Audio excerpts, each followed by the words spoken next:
Hello, world. My next guest comes from modest beginnings and is fueled by curiosity for how things form to be, how they work today, and what could be done to make them better in the future. A global operating executive with 25 plus years of achievements in the public, private equity, and venture capitalist spaces, please welcome Ken Powell, Chief Revenue Officer at K1X, to the show. Ken, are you ready to get radically transparent with me? Totally, let's do it. I love transparency. Let's do it. So, the first piece of transparency that I'm going to throw your way is, what is K1X? And can you talk a little bit about what K1X and the value bring to your customers? Yeah, sure. So it's interesting story that K1X is the spin out of an incubator that was built inside one of the world's largest accounting firms 10 years ago. So in June of last year, I guess 2022, the ability to untether the technology from what was being used internally as a business productivity enhancement for CPAs and serving their clients became generally available to the overall market through what we call now K1X. And here's what we're doing. We're solving what we refer to as the data distribution problem with alternative investments. So what's that mean? It's like a fancy way of describing our technology in a way. Alternative investments are one of the largest growing categories of investment vehicles in the world right now. So by 2026, they'll reach a state of $23 trillion running through alternatives. And each one of those alternatives or investments requires a K1. And when I say those investments, I'm talking specifically about partnerships the partnership structure. What we've done, there's some amazing people that have built this tech. Geraldine Hurd in particular, who's our co-founder and visionary, said, "Listen, back 10 years ago, we've got to figure this problem out for our clients in the accounting space." And they built, through about $35 million of R&D, a machine learning based model that is using unstructured data and supervised learning to solve a super complex, what we would call the burden of all burdens in tax filing. So think about like the end of the year, how stressful it is to file your taxes. This process is incredibly complicated, and what we've done is put technology in place to actually solve it for our clients. So it's like this really interesting perfect storm of things going on in the world. There's regulatory pressures that are increasing, in particular with foreign investments now being more and more part of funds. There's increasing requirements. They call it a K3, which is just the accounting term to say the IRS needs to see with more visibility into all the foreign investments. The other thing that's going on in this space, and it's kind of crazy because you think about all this post-COVID, people rethinking their life and life mission. There's a shortage of accountants in the world. There's like 17,000 accountant shortage in the United States, actually. So there's not enough people to actually do this work. And the other part is that the technology is really old and clunky. So it's ripe for disruption in that clients are looking for alternatives based on all these kind of crazy things that are going on in the world. That's insane. I didn't realize that there was such a shortage. I mean, I've heard that there were shortages and delays and kind of a lot of challenges around this. And just thinking about the IRS and tax season is enough, I think, to keep anybody on the edge of their seat. So I've got to ask you, Ken, with all of this going on, with all this knowledge that you have, with all of these challenges, what is keeping you up at night these days professionally? There's like literally nothing that keeps me up at night. I sleep like a rock. Great. All right, show's over. No, I've got this whole like ritual, right? Like I have my journal and I've got my soft music and my low lights and I've got my essential oil diffuser and everything. And like sometimes it feels like it takes me 45 minutes to get ready for bed. But when I wake up in the morning, refreshed and revitalized, what I think a lot about almost most of my days is talent. Mm, So hearkening back to what I just said about the 17,000 accountants, the world is burned out. So myself included in many ways, and that's kind of like jokingly aside, where I've tried to put more energy in, my overall wellness. But the world is burned out, and there's people rethinking what they do, personally and professionally. And oftentimes you get in situations, especially in startups or small companies, where there's a very high degree of concentrated expertise in a few people. So thinking about the talent agenda inside an organization is like super important, and where I spend most of my time. Like as an example, in our company, one of our what I would call our commitment pillars, how we operate, how we think, how we show up every single day is a people first culture. And that goes into, do we find the right people? Do we put them in jobs where they can leverage their strengths? Are they doing fulfilling work every day that has meaning and purpose throughout the world? And are they growing? Are they growing both within the money they make as well as in the type of work that they do? So I think, like in summary, you can mess up a whole bunch of things in a business. If you get the people right, things just tend to work out. yeah, yeah. Amen to that. So, with that being said, right, and I love the fact that you bring that up. Like being people first, I think is extraordinarily important. I also think it's critical that organizations and leaders also recognize exactly what you said. The world is burned out. So, like, how can organizations really try to understand what's going to move their people forward to help their organizations move the needle? So what I'm interested in, because right, you hold title of CRO, and I think that's a relatively new-ish, maybe it's not new role, but I think it's kind of bringing together different teams and it may be seen a little bit differently than what has previously been, right? So what I'm interested in understanding from you is, what do you define as the connection point between marketing, sales, product, and client success? Well, it's the market. So, like the emergence of the CRO as a function stems from frustrations that chief executive officers have had about getting a 360-degree view into the market, into clients, and the frustration around, how do we get all the commercial functions rowing in the same direction? How do we get a consistent set of metrics that speak to the health of our business, the trajectory of growth, the overall profitability of things like cost of acquisition, lifetime value, so forth. So smart people started to think, or smart companies started to think about, how do we actually pull this all together into a unified function with a singular leader kind of helping support the entire executive team in the orchestration of profitable growth. I've always believed that profitable growth is a team sport. It's not the responsibility of a salesperson, of a marketing professional, of someone inside product or in client success. It's the orchestration of all of those people and their departments working together for the goodness of profitable growth.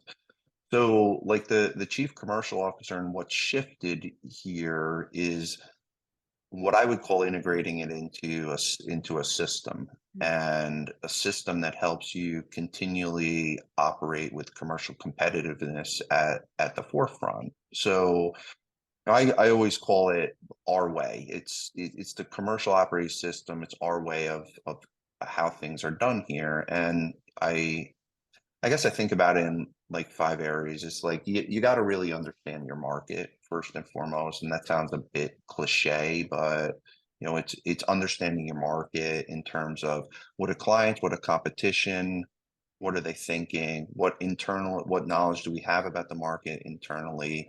The second one is positioning matters. And there's a lot of work. Again, this is a little bit trendy and cliche, but it's back to the basics of marketing, which is ideal customer profile and product market fit, and then like a differentiated story.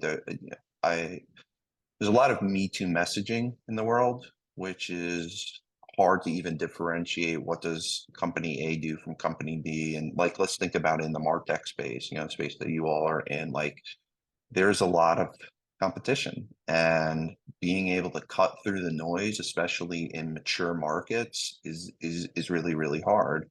The other aspect of a commercial operating system is being productive. So, that comes in the form of how quickly do we get products out? How quickly do our sales teams ramp?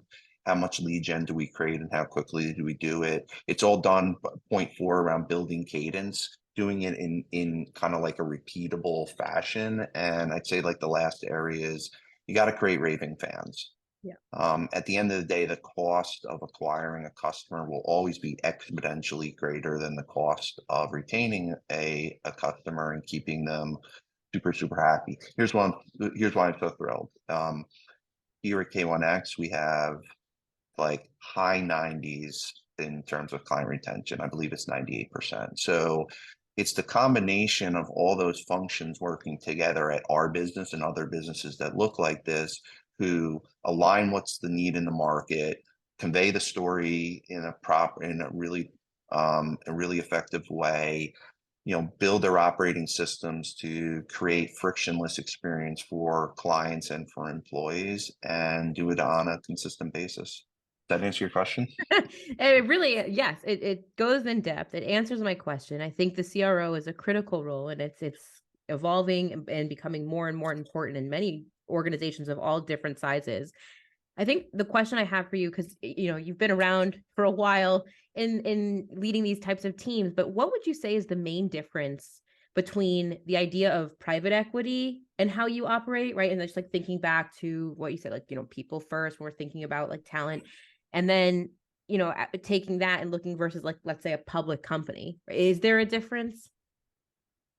Yeah, there's a difference. I think maybe just one click back to not knowing everyone has the opportunity to listen to this is what actually is private equity. So like, so I've worked on, and I've worked in service of private equity for the last 10 years, but I did start the first half of my career in publicly backed companies. Mm. And interestingly enough, the trend towards private equity year over year is growing. There's only 4,000 public companies in the United States. There's roughly 16,000 private equity backed companies. The other thing that's interesting is that the average S&P return for public companies is about 7%. The average private equity backed return is usually around 33%. So they're interesting places to put money. Private equity usually there's different strategies on how you would execute your investments. And, there's usually 9 of them. I won't go through all of them, but you have leveraged buyouts where you're putting some of your capital in and you're borrowing against it. You have what people talk a lot about, which is venture capital, growth capital. People put investments in real estate or infrastructure. There's a number of different ways that those investments happen. But back to your original point, here's what's really different. It's speed. Mm. It really is speed. So there's a misnomer that public companies are something that you're looking for, quick returns on. When you hear about Warren Buffett and others who are long-term holders, that's really what the instrument is designed for, is to look for a company with good fundamentals and make a safe investment that grows over time. So unless you're like a day trader, that's looking to make a return on GameStop or whatever the flavor of the day is, that's what stocks are meant for. Private equity is different. Private equity holds are like 3 to 5 years, and those investors are looking for a return and looking for a return real quick. And um, so there's a lot of exits that happen, you know, selling to another private equity firm, selling to a strategic, rolling it into a different fund. So the ultimate, I guess, to sum up the question, the ultimate difference, and it's what I call the operator's dilemma. The difference between being able to execute fast with being able to build sustainable, strategic aspects of an amazing business. And that's a dilemma that executive teams have to figure out more than anything in private equity, because, just like public, they have a board, they have to deliver returns, they have to operate the business, but they have to do it at accelerated paces to keep up with the investment strategy. Mm, absolutely. And I think you hit the nail on the head, right? You have to operate with in a deliberate and quick way. And I think, right, that's kind of the underline. If anyone's listening with a highlighter or pen, that's the note you want to take away there. I want to shift for a moment because, as you know, Oktopost, we cater to marketers. Majority of people listening into this podcast are marketers. So I'm just, from a CRO's perspective, as we get radically transparent, right? What drives you the absolute most insane about marketing or hiring marketing leaders? And please don't hold back. I'm going to reframe the question Go for it. to what is the difference between those who are successful in marketing jobs and those who are not. And you could imagine that it gets me a little bit frustrated when you don't see elements of this. The marketers who do a really good job, I guess there's kind of like 3 things. Number one is they are financially, strategically, and data focused.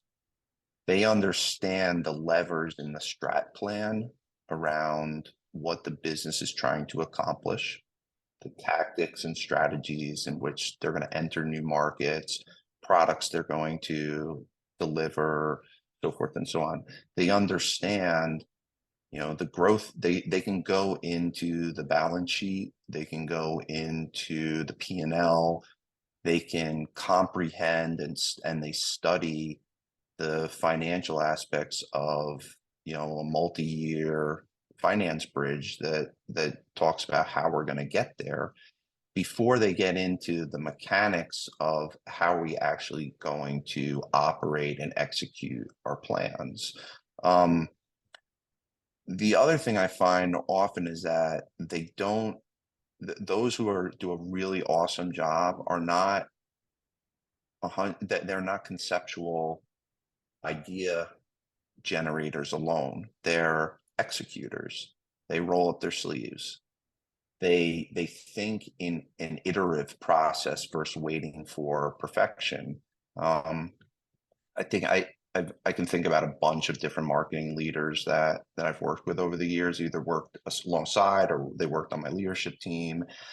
Like, there's 2 people that jump to mind. There's a lady named Lucia Marchese, who I've worked with at FIS, who is just does an amazing job of blending together the strategic and operational execution of campaigns and lead gen and so forth, but they're tied to performance.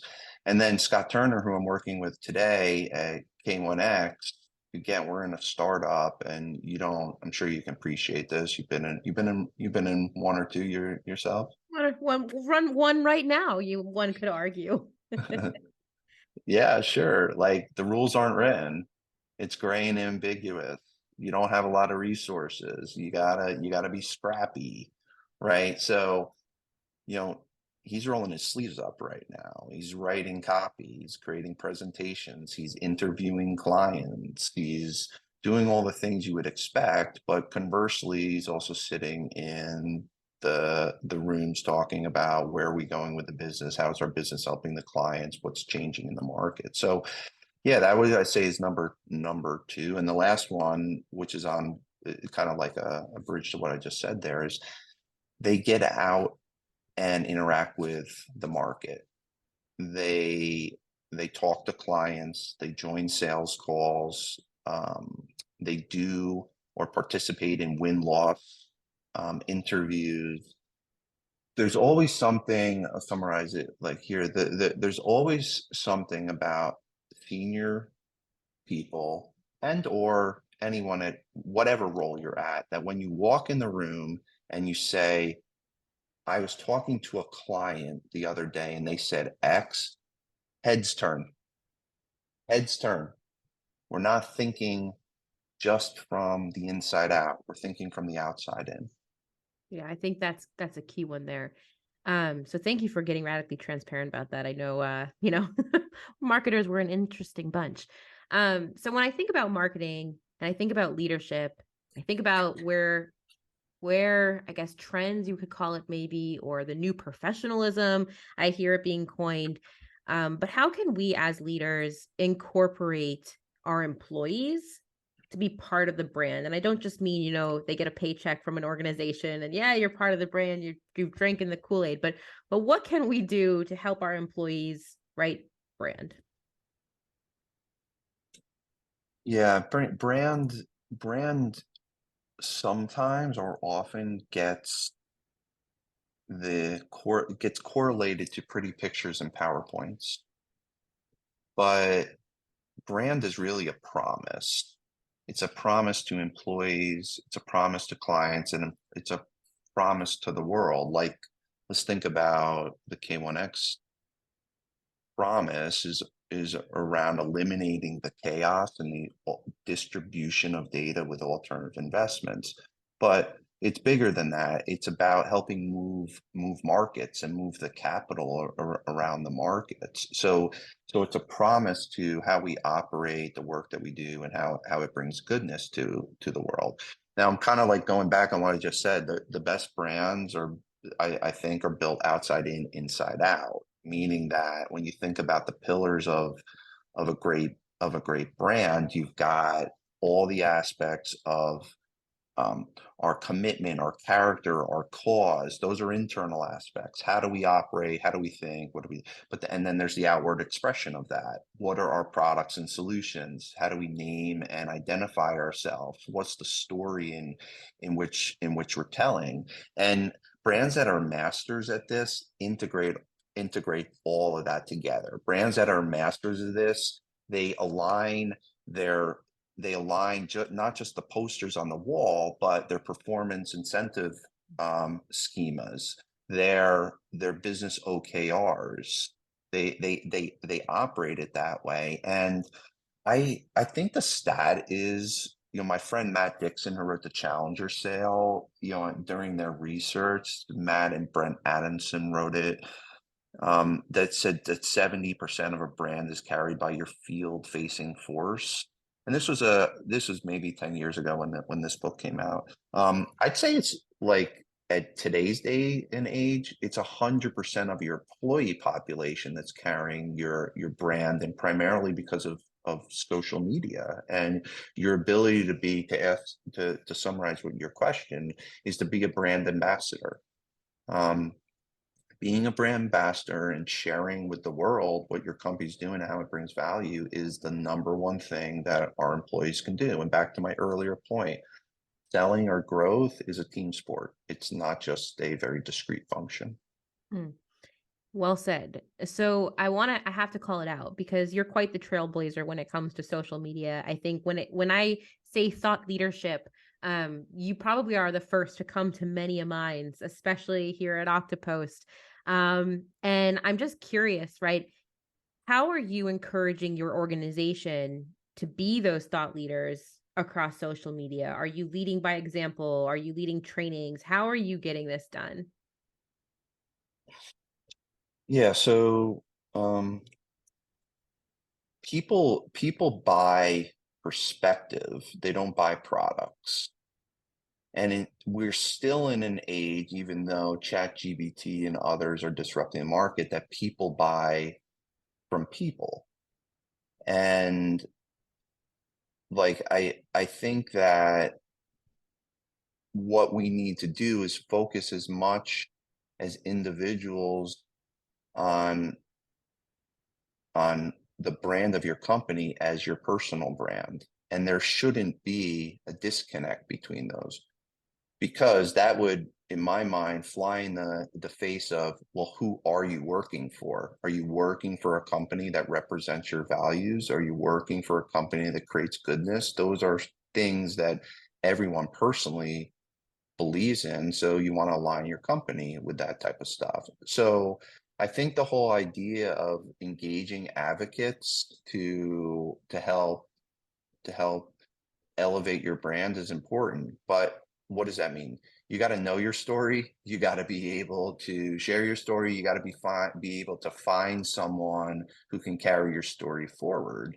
And I spend a lot of time in the realm of social media trying to do that, trying to share that story and encourage our teams to go further and further and faster as thought leaders themselves, back to my point around perspective versus products. And so the Oktopost tool is an amazing way in which you can create uniformity around your message, consistency around your message, and make sure that everyone's engaged in elevating the brand. Absolutely. So listen, we're coming up to time, and I could literally go for hours with you. I have so many more questions, but I'm going to leave it with the last one, which is one of my favorites. What is something that we can learn about you, Ken, that we actually cannot learn about you from your LinkedIn profile? Nothing. Because I believe in radical transparency and I believe in authenticity, and it's my number one value. There's an old adage that everyone wears a mask, and I would reframe it a little bit. I was talking to a friend and former colleague the other day, and he said it in this way, that there's kind of like these three dimensions that you show up in the world: personally, professionally, and privately. So I guess to answer your question, what you get is what you see. It's like I'm someone who's really committed to living a full whole life, where wellness is as important as, and fulfillment is derived by many things, and it comes with a consistent set of habits every single day. It's about being reflective. It's about saying no in areas that you really don't want to. It's about eliminating the friction inside my life, and working with or engaging with other people, other advocates, and holding myself accountable to do the right thing and do the things that I love. So hope that answers your question.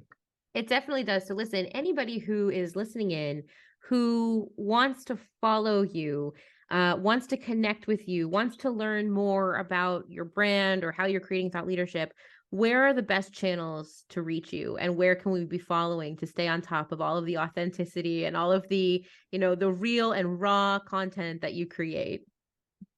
Sure. Let me start. Those who are working